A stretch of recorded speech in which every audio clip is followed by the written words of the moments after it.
Welcome to JK Exam Cracker. I am Archana Prashar with another set of series, set number 4 for general studies and for all of your upcoming JK SSB exams.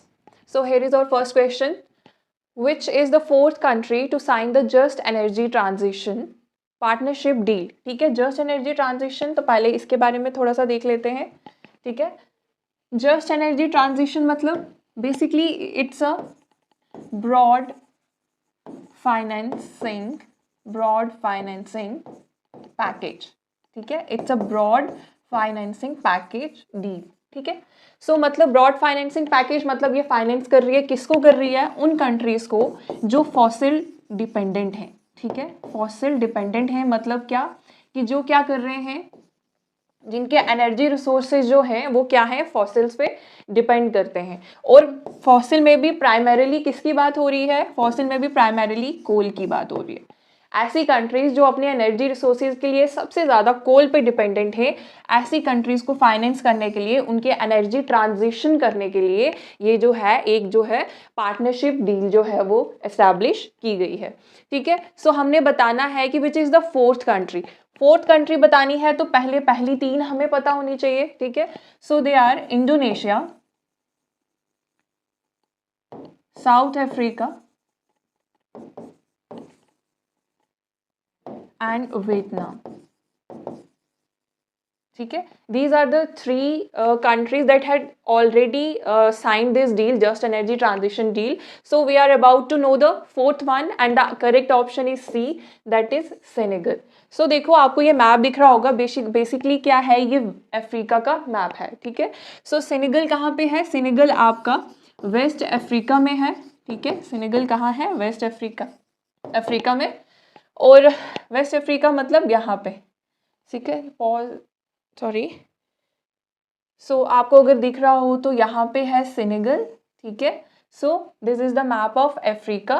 तो आपको ऐसे भी करना चाहिए कि जैसे आपको कोई नेशन के बारे में आप कुछ पढ़ रहे हो. ठीक है, कोई करंट अफेयर की कोई न्यूज़ या कोई भी उसके बारे में इंफॉर्मेशन जान रहे हो तो थोड़ा सा उसकी जो है लोकेशन जो है उस पर देख लेंगे अगर आप, तो उससे आपके और भी बहुत सारे क्वेश्चंस जो हैं वो अपने आप निकल के सामने आएंगे. ठीक है, तो आप सॉल्व करने में कैपेबल होंगे कि उसके आसपास कौन सी कंट्रीज लग रही हैं, वो कहाँ पे लाई करता है, कोई स्पेशल रिवर अगर उससे निकलता है, कोई स्पेशल लेक अगर उसमें है, तो दीज आर द डेप्थ्स. तो इससे क्या होता है, एक तरह के क्वेश्चन से आपके बहुत सारे क्वेश्चन जो है वो निकल जाते हैं. ठीक है, सो मैंने मैप यहाँ पे इसलिए लगाया था ताकि आपको ये चीज़ दिमाग में आए कि मतलब अगर हम इसकी लोकेशन देखेंगे तो और भी बहुत सारी चीज़ें जो हैं आपको देखने को मिल जाएंगी. ठीक है, okay, moving on to the next question. What is the name of the chronic disorder wherein the body's immune system mistakenly attacks itself? देखो हमें ऐसा chronic disorder के बारे में बताना है. ठीक है, जो क्या करता है, बेसिकली क्या करता है, खुद को ही अटैक कर देता है. ठीक है, खुद को ही क्या करता है, अटैक कर देता है. मतलब क्या कि जैसे मैं आपको बताऊं, सबसे पहले द वर्ड हेयर इज, ठीक है, स्क्लेरोसिस. स्क्लेरोसिस क्या होता है, पहले तो ये देखते हैं. स्क्लेरोसिस बेसिकली आपका एक ऐसी डिजीज होती है जो नर्वस सिस्टम को क्या करती है, सेंट्रल नर्वस सिस्टम को क्या करती है, सेंट्रल नर्वस सिस्टम को डैमेज करती है. ठीक है, सेंट्रल नर्वस सिस्टम डैमेज होने से क्या होता है, बेसिकली आपकी नर्व्स होती हैं. ठीक है, आपको पता है आपकी नर्व्स आपके हेड से लेके आपके जो है टो तक होती हैं. ठीक है, तो क्या होता है कि मतलब ये जो नर्व्स होती है ना, इस पे कवरिंग होती है एक तरह की. ठीक है, तो ये वाले डिसऑर्डर होने से क्या होता है, आपकी वो जो कवरिंग है, वो जो शीट है, वो डिस्ट्रॉय होने लगती है. डिस्ट्रॉय होने की वजह से आपकी नर्व्स बहुत ज़्यादा वीक और डिसेबल हो जाती हैं एक तरह की. ठीक है, और ये होने से क्या होता है कि नर्व्स बेसिकली करती क्या है, मैसेज जो है वो कन्वे करती हैं, है ना. Each and every part of the body से लेके आपके ब्रेन तक को मैसेज कन्वे करती हैं कि what the issue has arisen. ठीक है, सो आपको देखना है, मुझे देखकर ये बताना है कि इनमें से कौन सा ऐसा क्रोनिक डिसऑर्डर है जिसमें क्या होता है, इम्यून सिस्टम जो है वो खुद को ही अटैक करता है. ठीक है, मिस्टेकली. सो क्या है कि देखो, is it self sclerosis, is it active sclerosis, is it multiple और is it potential? So the correct option is C, that is multiple sclerosis. इसमें क्या है, इम्यून सिस्टम मिस्टेकली, गलती से खुद को ही अटैक कर देता है और ये डिसऑर्डर जो है वो ह्यूमन में आ जाता है तो क्या होता है, इसे सेंट्रल नर्वस सिस्टम आपका डैमेज हो जाता है। ठीक है, moving on to the next question.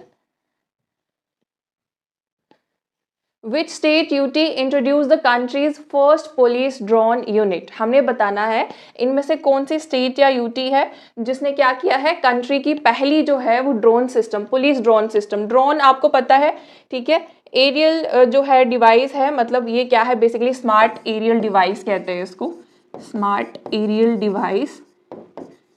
Smart क्यों? एक्ट्स लाइक अ ह्यूमन,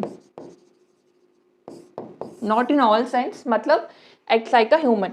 देखो ड्रोन एरियल डिवाइस है, सो इट कैन मूव, है ना, move from one place to another. ठीक है, ओके, सो हमें बताना है कौन सी ऐसी स्टेट है जिसने या यूटी है जिसने ये फर्स्ट पुलिस ड्रोन यूनिट जो है वो इंस्टॉल किया है, ताकि क्या हो, एरियल सर्वेलेंस हो, जिसमें जो क्राइम है उसको जो है हम मतलब क्राइम हमें ज़्यादा आसानी से जो है पता चलेगा, क्योंकि एरियल अगर हमारे पास सर्वेलेंस होगा तो ठीक है वो बेसिकली फिजिकल सर्वेलेंस से काफ़ी ज़्यादा बेटर होता है। So the correct option is B, that is Tamil Nadu.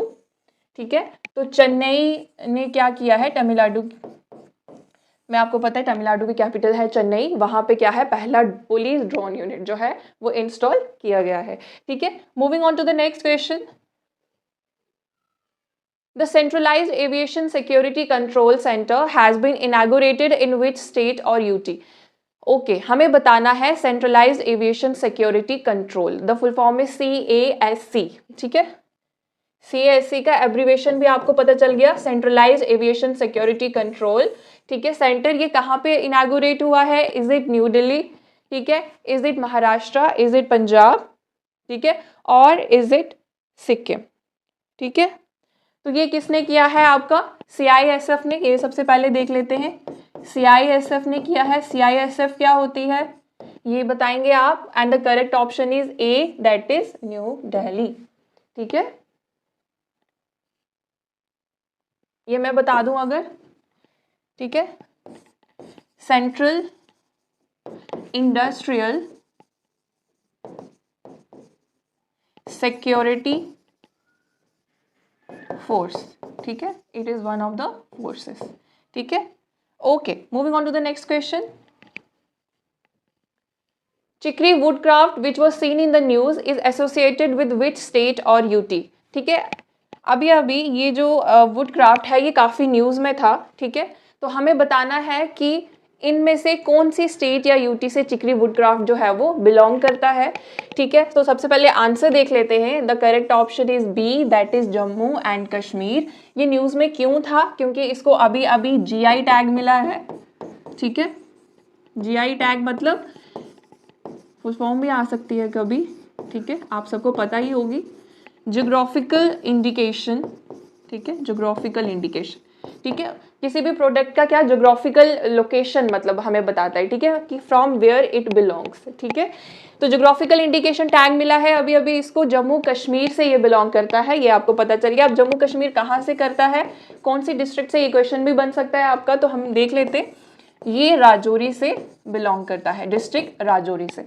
ठीक है, तो चिक्री वुड क्राफ्ट क्यों फेमस है, यहाँ पे एक हनी कलर की जो वुड है काफ़ी फेमस है, यहाँ पे होती है, और देखो इस तरह से एम्ब्रॉयडरी जो है वो वुड पे की जाती है। ठीक है, सो आप पिक्चर में भी देख सकते हैं, बहुत ब्यूटीफुल सा है, राजौरी में काफ़ी ज़्यादा फेमस है, अभी अभी इसको GI टैग मिला है, इसलिए आपको देखना ज़रूरी है। ठीक है, ओके, कुछ फेमस GI टैग्स हैं JNK के, तो हमें जानने ऑफ कोर्स ज़रूरी हो जाते हैं। ठीक है, सो देखो पहला आपका है Basohli painting and Basohli pashmina and painting, so it is in Kathua. ठीक है, it is in Kathua. Basohli आपको पता ही है कठुआ में है, ये आपको पता से पहले से। बशोली पश्मीना एंड पेंटिंग हो गया। नेक्स्ट क्या है, भदरवा राइस, वो आपको नाम से ही पता चल रहा है कि भदरवा से है, भदरवा इज इन डोडा। ठीक है, नेक्स्ट मुश्क भुर्जी राइस। ठीक है, ये इसको भी अभी GI टैग मिला है, ये कहाँ से है, अनंतनाग से। ठीक है, उसके बाद कलाड़ी चीज, ठीक है, ये कहाँ से फेमस है, उधमपुर। ठीक है, सॉरी फॉर दिस, है ना, मिस्टेक्स। कलाड़ी चीज़ जो है उधमपुर से है। सुलाई हनी, ठीक है, सुलाई हनी को भी जी टैग मिला है, जीआई टैग मिला है, ये भी रामबन से है। और अनारदाना जिसको अभी अभी जीआई टैग मिला है, ये भी कहाँ से है, रामबन से, ठीक है। तो ये देख लें अच्छे से, लिख भी लें, याद कर लें, ठीक है। इनमें से कोई भी रिशफल करके जो है क्वेश्चन आपका फ्रेम हो सकता है। Moving on to the next question, which country is the host of the first ever global Buddhist conference, ठीक है। सबसे अभी 20 अप्रैल 2023, ठीक है, 20 अप्रैल 2023 में सबसे पहली जो है ग्लोबल बुद्धिस्ट काउंसिल मतलब पूरे वर्ल्ड में जितने भी बुद्धिस्ट हैं, ठीक है, उनको जो है वहाँ पे रिप्रेजेंट किया गया, ठीक है। सो उनके लिए कोलैबोरेशन बनाया गया, उनके लिए एक सिंगल प्लेटफॉर्म बनाया गया, ठीक है। सो उनकी पहली जो है कॉन्फ्रेंस कहाँ पे हुई है, दिस इज द क्वेश्चन। आपको बताना है is it Thailand, Singapore, China और India. The correct option is D, that is India, ठीक है। सो सबसे पहली जो समिट हुई है इस डेट पे हुई है, कहाँ हुई है, न्यू दिल्ली में हुई है, ठीक है, न्यू दिल्ली, इंडिया, ठीक है। किस किसने कराई है ये भी देख लो। IBC मतलब international Buddhist council, international Buddhist council, and India में हुई है। तो इंडिया में किसने कराई है ये भी देख लो, क्वेश्चन बन सकता है, कौन से मिनिस्ट्री ने कराई है ये, मिनिस्ट्री ऑफ कल्चर, ठीक है। Okay, this is all about this question. Moving on to the next one, ठीक है। Which among the following sessions of Indian National Congress was the first session to be presided by a lady? ठीक है, आपको INC पता है, INC is Indian national Congress, ठीक है। आपको ये पता है कि हर साल सेशंस होते थे, ठीक है। हमें बताना है इनमें से कौन से सेशन में जो है वो प्रिसाइड किसने किया था, एक लेडी ने किया था। ऐसा सबसे पहली बार कब हुआ था, तो पहले लेडी का नाम देख लेते हैं। The lady was Annie Besant, ठीक है, Annie Besant was the lady. आप सबने इनका नाम सुना है अच्छे से, ठीक है। और कौन से सेशन में इन्होंने प्रिसाइड किया था, the answer is A, that is 1917 का जो सेशन था, कलकत्ता सेशन, उनको प्रिसाइड किया था एनी बेसेंट ने। अब यहाँ से एक और क्वेश्चन, ये तो हो गया फर्स्ट लेडी, अगर यहाँ पे होता फर्स्ट इंडियन लेडी, ठीक है, अगर होता ऐसी पहली भारतीय महिला कौन थी जिन्होंने INC का जो सेशन था, ठीक है, वो उन्होंने प्रिसाइड किया था, उनकी प्रेसिडेंट रही थी, वो नाम देखो पहले, तो वो था सरोजिनी नायडू, ठीक है, सरोजिनी नायडू। और ये कौन सा सेशन था, कानपुर सेशन ऑफ 1925, ठीक है। ओके, ये भी समझ में आ गया। अब देखो ऑप्शन है तो थोड़ा सा देख लेते हैं। लाहौर सेशन 1929 का क्या सिग्निफिकेंस है, ठीक है। इसका सिग्निफिकेंस ये है कि सबसे पहले इस टाइम प्रेसिडेंट कौन थे इस सेशन के। देखो सेशन के बारे में 2-4 बातें इंपॉर्टेंट जो हमें याद रखनी होती हैं। वो सेशन हुआ कब था, ठीक है, और कहाँ पे हुआ था, उनके प्रेसिडेंट कौन थे, और उसमें ऐसी क्या जो है वो जो रिकमेंडेशन दी गई थी, ठीक है। सो प्रेसिडेंट थे पंडित नेहरू, ठीक है, जवाहरलाल नेहरू, ठीक है, JL नेहरू, ठीक है। और उसके बाद इस सेशन में ये हुआ था कि वहाँ पे ये डिक्लेरेशन किया गया था पूर्ण स्वराज का, ठीक है।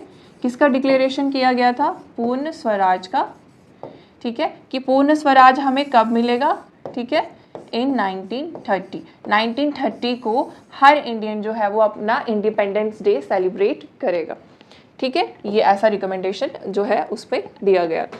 सूरत स्प्लिट मैंने पहले भी बहुत सेशन में इसके बारे में बता दिया है। 1905 का जो पार्टीशन ऑफ बंगाल हुआ था उसके बाद से, ठीक है, जो है लीडर्स में काफ़ी उनका जो व्यूज़ थे उनमें डिफरेंस आ गया था, इसलिए 2 जो सेक्शंस में डिवाइड हो गया था, मॉडरेट्स और एक्सट्रीमिस्ट, जिसको सूरत स्प्लिट भी कहते हैं, ठीक है।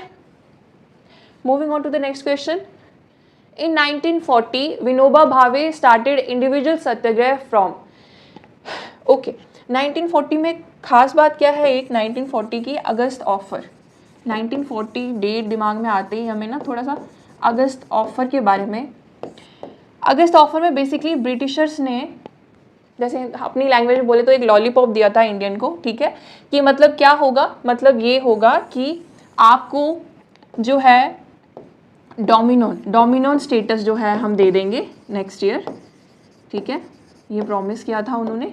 आप क्या कर पाओगे, मतलब उनको राइट दे दिया, right to frame your own constitution, अपना कॉन्स्टिट्यूशन आप खुद फ्रेम कर पाओगे, right to frame on constitution, ठीक है। ऐसी कुछ 2-4 जो है उन्होंने प्रोमिसेस किए थे, लेकिन इसको हमने डिक्लाइन कर दिया था, इसको हमने रिजेक्ट कर दिया था, ठीक है। So after the failure of this August offer 1940, Gandhi ji ने क्या लॉन्च किया था, इंडिविजुअल सत्याग्रह, ठीक है। मतलब इंडिविजुअली एक पर्सनालिटीज को क्या किया था, अपने अपने पर्सनल लेवल पे जो है सत्याग्रह ऑर्गेनाइज करने के लिए बोल दिया गया था, ठीक है। तो अब जो विनोबा भावे हैं, ये सबसे पहले, देखो पहले 3 जो हैं वो याद रखने ज़रूरी हैं, ठीक है। पहले 3,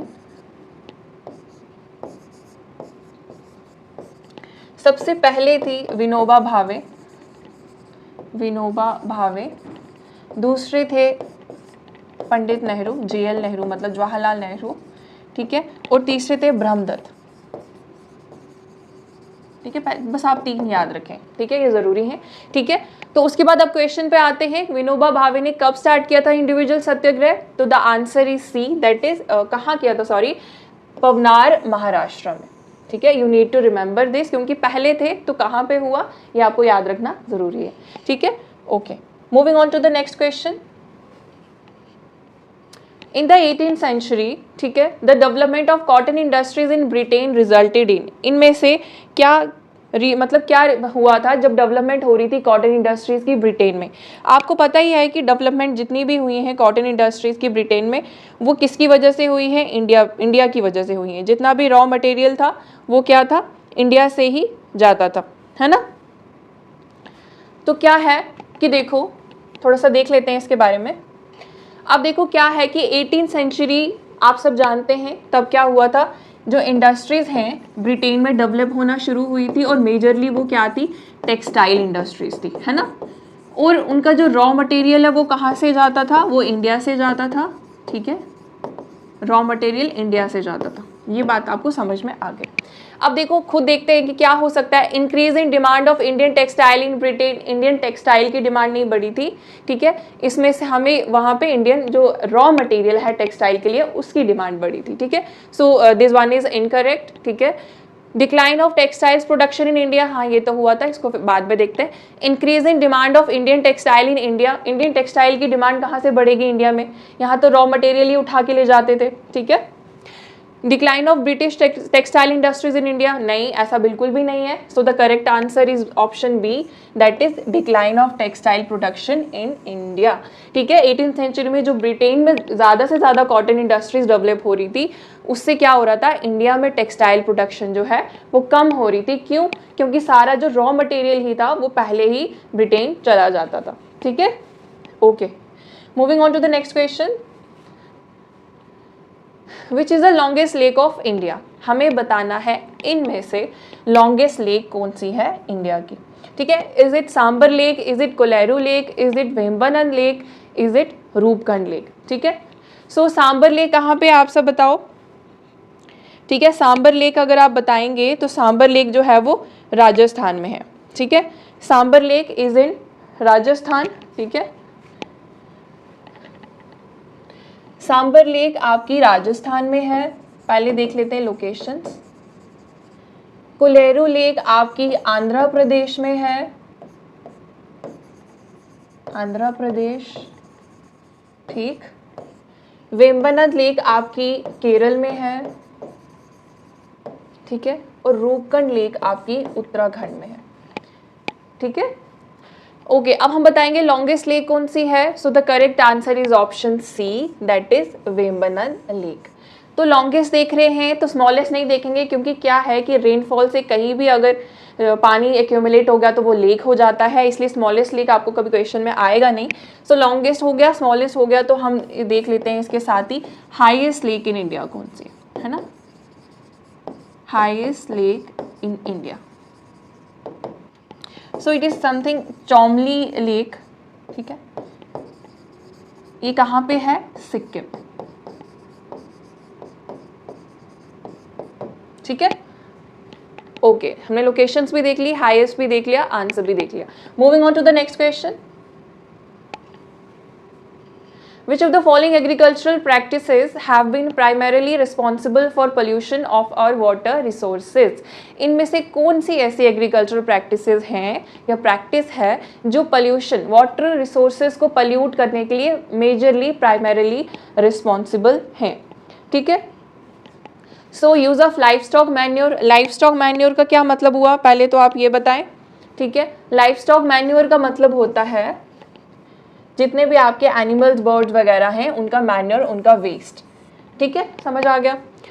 यूज ऑफ केमिकल फर्टिलाइजर्स। ठीक है, केमिकल फर्टिलाइजर्स आपको पता है डीडीटी वगैरह। ठीक है, उसके यूज से excessive use of chemical pesticides, हम जो पेस्टिसाइड्स यूज करते हैं पेस्ट को मारने के लिए, ठीक है, ताकि वो हमारी क्रॉप को जो है डैमेज ना करे, उनके यूज से ज़्यादा यूज से ये जो है वाटर रिसोर्स डिप्लीट हो रहा है, ऑफ कोर्स हो रहा है।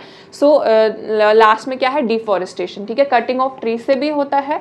सो लेट्स सी, देखो, हाँ आपको पता है यूज ऑफ लाइवस्टॉक मैन्योर जो है वो तो फर्टिलिटी बढ़ाता है, ये हम सबको पता है।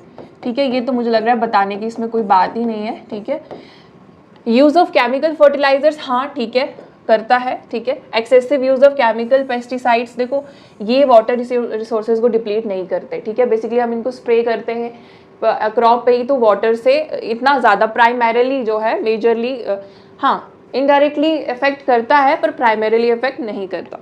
ठीक है, सो डिफॉरेस्टेशन से भी जो है आपका पल्यूट तो नहीं होता एटलीस्ट। ठीक है, पल्यूट तो नहीं होता। So your answer will be B only, या फिर बी एंड सी। हाँ मैंने आपको बोला था थोड़ा बहुत करता है, प्राइमरीली नहीं करता। According to options your correct answer will be option A, that is B and C, chemical fertilizers and chemical pesticides. Deforestation तो डायरेक्टली इनडायरेक्टली करता ही नहीं है और मैन्योर तो फर्टिलिटी बढ़ाते हैं। ठीक है, okay, moving on to the next question.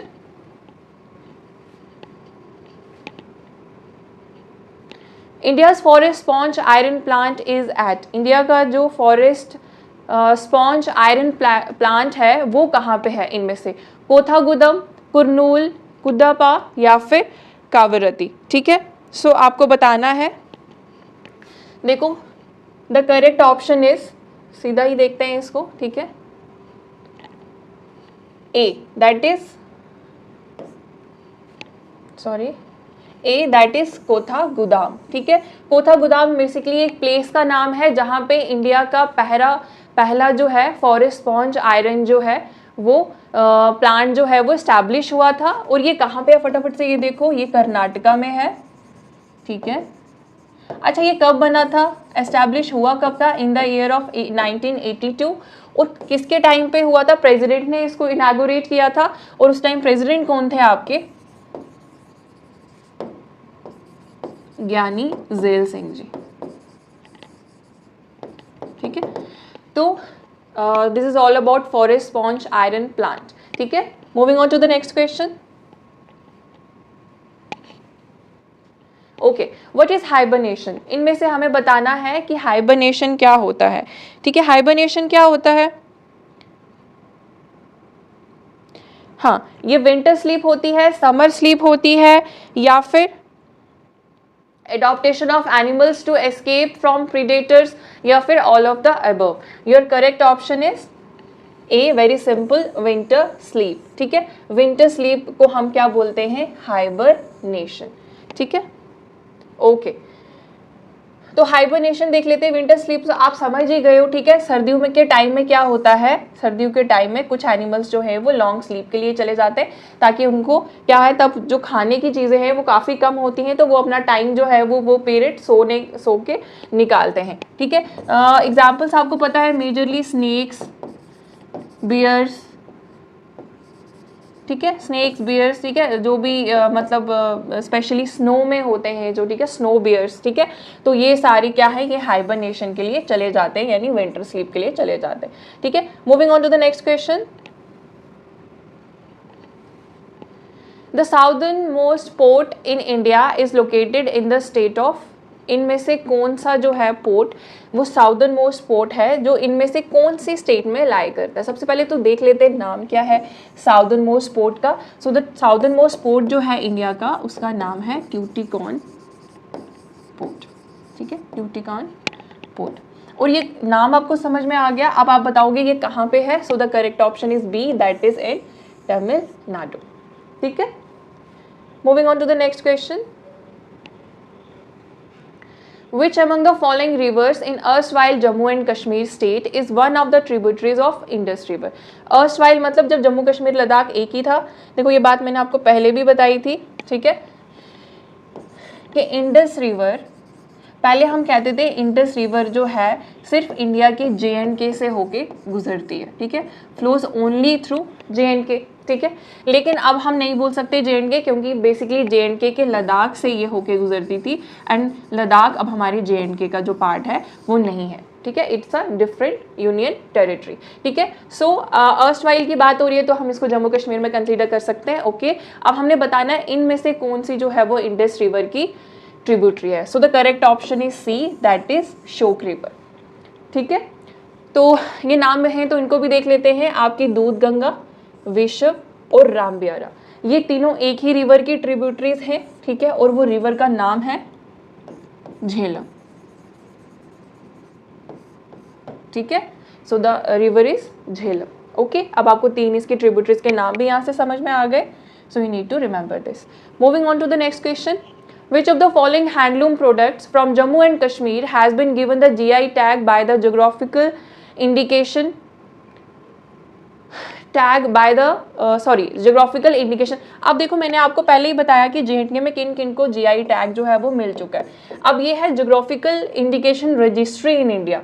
Registry मतलब इनके नाम जो हैं वो लिस्ट में डाले गए हैं, अभी इनको सैंक्शन नहीं हुआ है GI टैग, ठीक है, अभी रजिस्ट्री के नाम में मतलब हमने रिक्वेस्ट किया है उनको GI टैग डालने के लिए, GI टैग देने के लिए, बट अभी ये इनको मिला नहीं है। सो इनमें से कौन सा है, देखो पतन पटोला, ठीक है, या फिर कनारी शाल, या फिर तंगलिया शॉल, या फिर कानी shawl. So the correct option is D, that is कानी शॉल, ठीक है। कानी शॉल जो है वो आपकी जम्मू कश्मीर का एक ऐसा प्रोडक्ट है जिसको रजिस्ट्री में डाला गया, अभी देखते हैं इसको GI टैग मिलेगा या नहीं, ठीक है। तो ये तो आपको पता चल गया कि JNK से है, ठीक है। तो पतन पटोला और आपका ये क्या है, तंगलिया शॉल, ये दोनों ही इनको GI टैग ऑलरेडी मिल चुका है, और ये कहाँ से हैं, ये हैं गुजरात से, ठीक है। और आपका कन्नौरी शॉल जो है इसको भी GI टैग मिल चुका है, और ये कहाँ से है, हिमाचल प्रदेश से, ठीक है।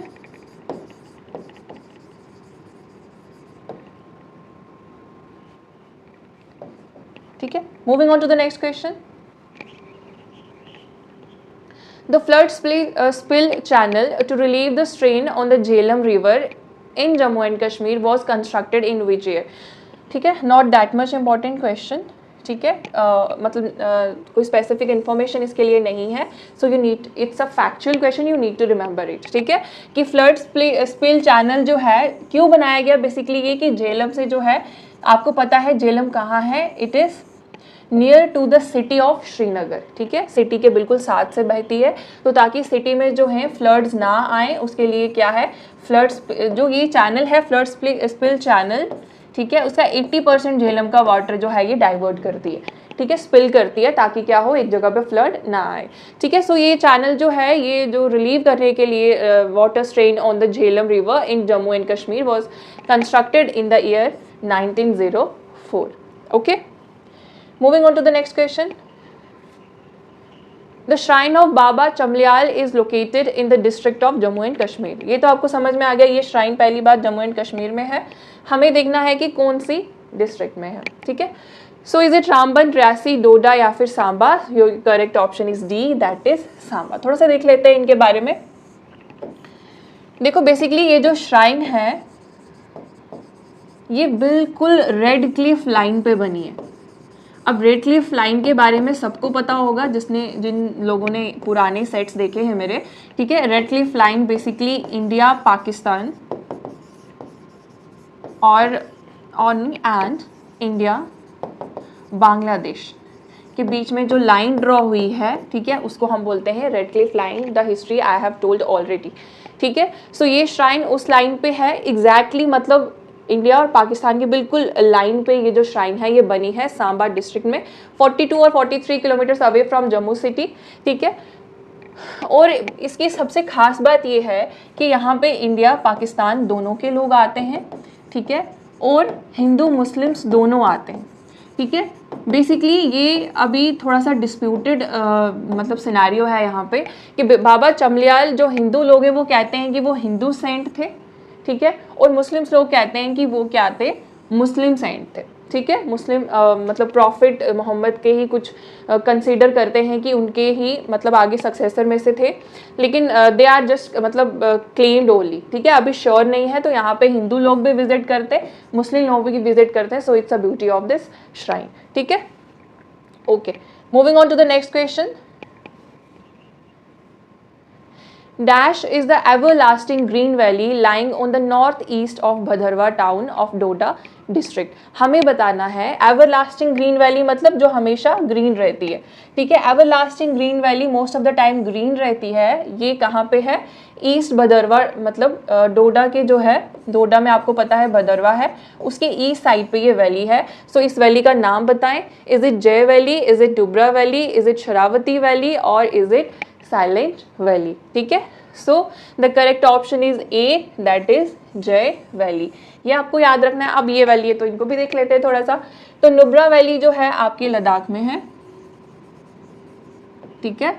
शरावती वैली से ना आपको शरावती नाम से एक चीज़ याद आनी चाहिए। हमें पता है हमारा फेमस वाटरफॉल जो है जॉग फॉल्स, वो शरावती रिवर पे है, ठीक है। सो वो कहाँ पे है, वहीं से आपको समझ में आ जाएगा, इज इन कर्नाटक, ठीक है। साइलेंट वैली भी आप सबको पता ही होगा, साइलेंट वैली नेशनल पार्क भी है, अगर वो पता है तो भी आप इसको गेस कर सकते हो। Silent Valley is in Kerala, ठीक है। Moving on to the next question. Okay, special address by lieutenant governor to legislative assembly is provided under which section of the Jammu and Kashmir reorganization act। अच्छा, इसको देख लेते हैं थोड़ा सा, ज़्यादा तो नहीं। JNK रीऑर्गेनाइजेशन एक्ट जो है वो आपका शायद डाला था, हाँ ये सेक्शन है, ठीक है। आपका 5 अगस्त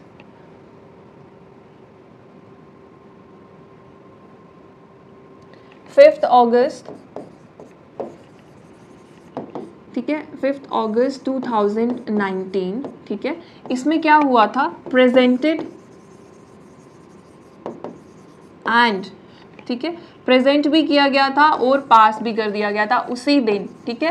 कहाँ पे, इन राज्यसभा, ठीक है, ये आपको पता चल गया। ओके, नेक्स्ट 6 अगस्त को, 6 अगस्त 2019 में presented and passed in Lok Sabha, ठीक है। और 9 अगस्त को क्या हुआ था, 9 अगस्त में 2019 में आपका जो है इसको, इस बिल को प्रेसिडेंट एसेंट मिल गया था, प्रेसिडेंट एसेंट जो है परमिशन अप्रूवल मिल गया था, ठीक है। ओके, ये थोड़ी सी बात हो गई इसके बारे में। हमें बताना है कि ऐसी कौन सी सेक्शन है इस एक्ट की जिसमें ये बोला गया है कि स्पेशल एड्रेस देंगे कौन, lieutenant governor to legislative assembly. ये बात जो है कौन सी सेक्शन में बोली गई है। So the correct answer is C, that is section 21।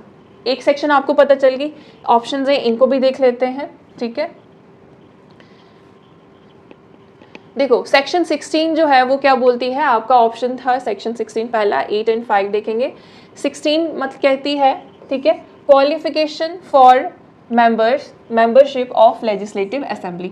Legislative assembly के मेंबर्स की क्वालिफिकेशन क्या होगी, ये कौन बताता है, आपका सेक्शन 16 बताता है, ठीक है। सेक्शन 8 क्या बताता है, amendments to the 4th schedule to the constitution. Section 8 बोलता है कि आपका 4th शेड्यूल में क्या बोला गया है बेसिकली, ठीक है, qualification of membership for Rajya Sabha, वो लोकसभा था, ये राज्यसभा है, ठीक है। ओके, सो अमेंडमेंट्स जो है 4th शेड्यूल में कैसे होंगी, अकॉर्डिंग टू द या as per the recommendations given in section 8, ठीक है। ये बात सेक्शन 8 में बोलिए। सेक्शन 5 में क्या बोला गया है, governor of existing state of Jammu and Kashmir to be the common lieutenant governor, ठीक है। जो जम्मू एंड कश्मीर के लेफ्टिनेंट गवर्नर हैं वो दोनों के कॉमन लेफ्टिनेंट गवर्नर रहेंगे। ऐसी बात किस में बोली गई है, सेक्शन 5 में, ठीक है। Okay, moving on to the next question. According to the J&K Reorganization Act 2019, the union territory created without legislature is.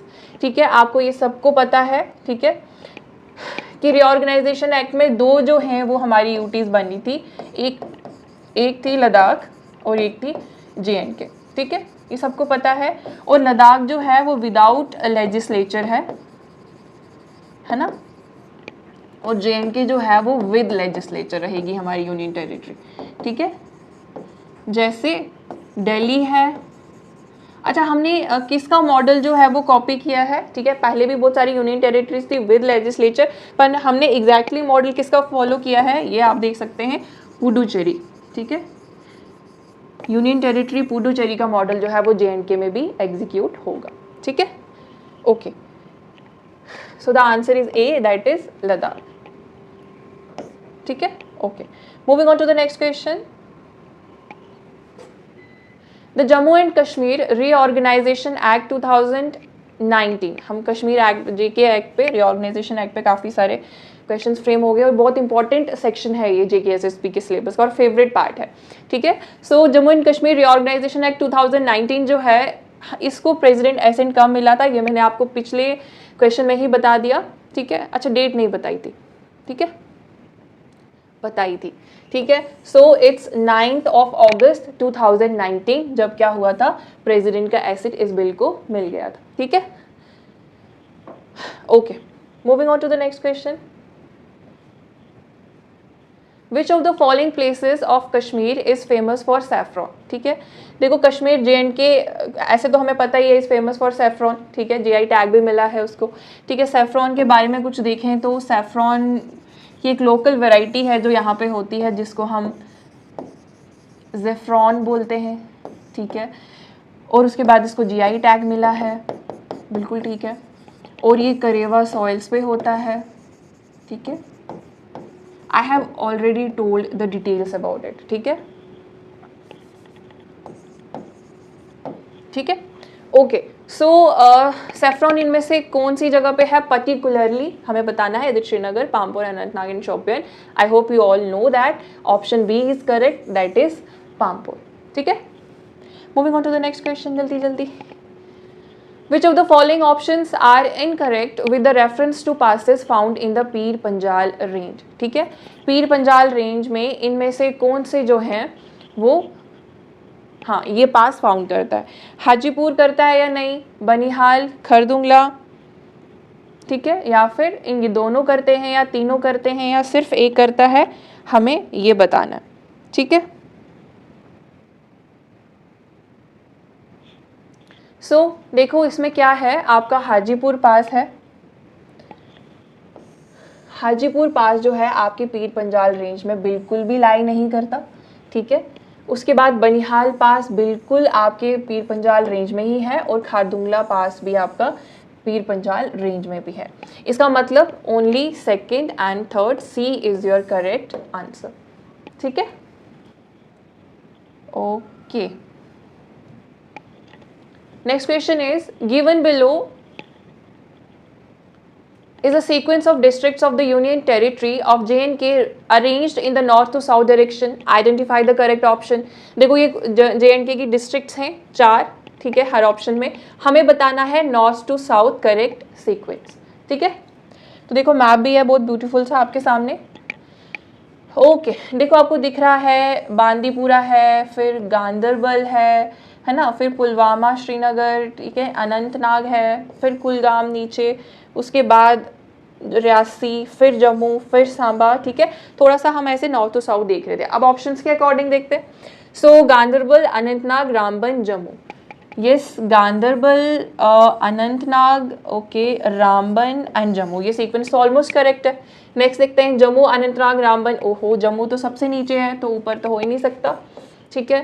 Anantnag, Ramban, Jammu, Ganderbal, Anantnag, Ramban, Jammu, पर गांदरबल तो सबसे ऊपर है, जम्मू से नीचे तो है ही नहीं, ठीक है।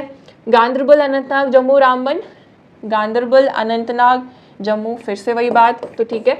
So your correct option is A, that is Ganderbal, Anantnag, Ramban, Jammu. ये मैप जो है ना थोड़ा सा अपने दिमाग में इसको रिटेन कर लो कैसे भी, क्योंकि ये नॉर्थ साउथ ईस्ट वेस्ट का तो क्वेश्चन बनेगा ही बनेगा, ठीक है, अभी तक बना नहीं है, मोस्ट अवेटेड क्वेश्चन है, ये ज़रूर बनेगा। थोड़ा डिस्ट्रिक्ट्स की लोकेशंस का आइडिया आप अपने दिमाग में रखो कि किसके ऊपर, नीचे, लेफ्ट, राइट, ईस्ट, वेस्ट, ये थोड़ा सा देख लो। ठीक है, ओके, नेक्स्ट क्वेश्चन देखते हैं। Okay, we have reach the end of this session. So I hope कि आपको सेशन बहुत अच्छा लगा होगा और बहुत कुछ सीखने को मिला होगा। Thank you so much.